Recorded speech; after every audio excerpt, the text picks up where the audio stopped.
Hello everyone. পয়লা বৈশাখ উপলক্ষে বাড়িতে একটুখানি স্পেশাল খাওয়া দাওয়া না হলে হয়? তাই তো বাজার থেকে এত বড় একটা ইলিশ মাছ আনা হয়েছে। আর সেই ইলিশ মাছ দিয়ে রান্না করা হয়েছিল সর্ষে ইলিশ। প্রথমে একটি কড়াইতে তেল গরম হলে তাতে জিরে, কালো জিরার তেজপাতা ফোড়ন দিতে হবে।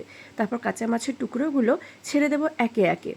এরপর একটু গরম জল দেব এবং তাতে জিরে বাটা, কালো সর্ষে এবং সাদা সর্ষে বাটা দিয়ে দিতে হবে, আর সঙ্গে একটু লঙ্কা বাটা। তারপর প্রয়োজন মতো নুন আর হলুদ দিয়ে প্রায় 20 থেকে 30 মিনিট পর্যন্ত চাপা ঢাকা দিতে হবে।